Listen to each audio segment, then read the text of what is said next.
केला बेचने वाली चुड़ैल। एक बार की बात है, जादूपुर नाम के एक गांव में करतब दिखाती एक औरत एक रेड्डी के लिए गांव में आती है। आइए आइए मेहरबान कदरदान, खाइए रोहड़ा के ताजे ताजे केले। कभी खाए नहीं होंगे ऐसे केले, पीले पीले केले खाइए।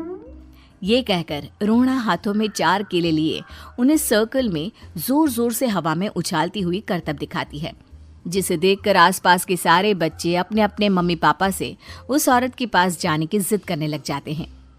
पापा, ऐसा तो सर्कस में बॉल से होता है ना, ये आंटी तो केले से कर रही है। चलिए ना पापा, देखते हैं। रोहड़ा एक पतली सी तार पर चलती हुई केलों से करतब दिखाती है। आते जाते सभी लोग बाहर रुककर उसके करतब देखते हैं और वाह वाही करते नहीं थकते। जैसे ही एक आदमी पास आकर उसे पैसे देने लग जाता है, तब वो कहती है, अरे नहीं नहीं साहब, मैं करतब तो बच्चों के मन को बहलाने के लिए करती हूँ। धंधा तो मेरा केले का है। पीछे देखो मेरी रिड्डी, जो भी मेरे केले खाएगा मेरी तरह चुस्त दुरुस्त और तंदुरुस्त हो जाएगा। पता चलता है क्या कि मेरी उम्र 55 की है।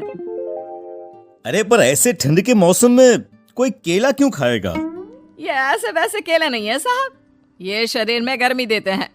ठंड को दूर भगाए जो भी रोहिणा के केले खाए। पापा, अगर मुझे केले नहीं मिले तो मैं घर नहीं जाऊंगी।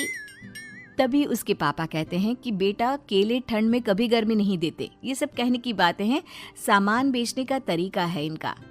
पर पिंकी नहीं मानती। मैं केले खाऊंगी। पिंकी की जिद के आगे नत्थू हार जाता है और उसे केले खरीद कर दे देता है। पिंकी खुश होकर केले घर ले आकर खाती है। अब मैं भी करतब करूंगी, कितना मजा आएगा। जादुई केले। पिंकी पहला केला खत्म भी नहीं करती कि वो बेहोश हो जाती है। दूसरे केले से एक काला धुआं आता है और रोहड़ा चुड़ैल बनकर बाहर निकल आती है। मेरे भूतिया केले बच्चे न खाए, ऐसा हो ही नहीं सकता। जादूपुर वालों, कब तक बचोगे? आ गई हूं मैं रोहड़ा, जिसका कोई नहीं कर सकता सामना। रोहड़ा पिंकी को गोद में उठाकर काले धुएं में कहीं गायब हो जाती है। शाम के वक्त नत्थू घर लौटता है और पिंकी को घर में ना पाकर उसकी माँ से कहता है, माँ पिंकी कहाँ है? अरे बेटा, उसे तो तू सुबह करतब दिखाने ले गया था ना, फिर कहाँ वापस आए तुम दोनों? मुझे लगा तू उसे अपने साथ मंडी ले गया होगा। हे भगवान, मेरी बच्ची कहाँ गई? मैं उसे घर ही तो छोड़कर गया था माँ। नत्थू गांव के घर कोने में अपनी बेटी को ढूंढता है, पर उसे वो कहीं नहीं मिलती। परेशान होकर आखिर रो रो कर नत्थू हिम्मत हार कर घर लौट आता है। अगली सुबह रोहड़ा फिर से करतब दिखाने आती है और इस बार पिंकी की तरह रोनी केले खरीद लेता है। 50 रुपए दिए थे पापा ने, सारे पैसों की मैंने केले खरीद लिए हैं। अब मैं भी आंटी की तरह ही करतबबाज बन जाऊंगा। यही सोचते हुए रोनी केले खाता है और पहला अकेला केला आधा खत्म भी नहीं करता कि चुड़ैल उसके सामने आ जाती है। मेरे साथ चलने का समय आ गया है रोनी।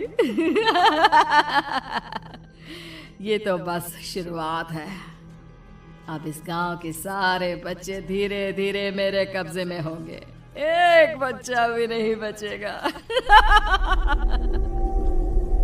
ये कहकर रोना रोनी को गोद में लेकर काले धुएं में अदृश्य हो जाती है।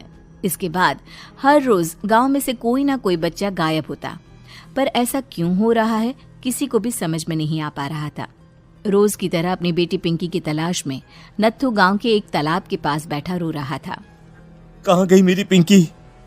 शकुंतला के जाने के बाद एक वही तो मेरा सहारा थी। अरे उसकी आत्मा कोस रही होगी मुझे कि मैं अपनी बच्ची को संभाल भी नहीं पाया। नत्थू ये कहता हुआ रो ही रहा था कि तभी तालाब में से उसे शकुंतला की आवाज सुनाई देती है। कहाँ थी तुम शकुंतला? हमारी बच्ची और सारे गायब हुए बच्चे रोहड़ा के कब्जे में हैं।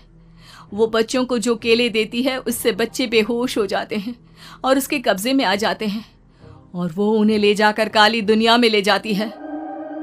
पर वो ऐसा क्यों कर रही है? ये मैं नहीं जानती, पर उस दुनिया का रास्ता मैं आपको बता सकती हूँ। जहां ये नदी खत्म होती है वहां एक केले का पेड़ है, उसके नीचे एक दरवाजा है, वहीं से रास्ता जाता है उस दुनिया का। ये कहकर शकुंतला की आत्मा गायब हो जाती है। गांव के सभी लोग झुंड बनाकर उसी रास्ते से काली दुनिया में चले जाते हैं और वहां देखते हैं कि सारे बच्चे वहां काम कर रहे थे।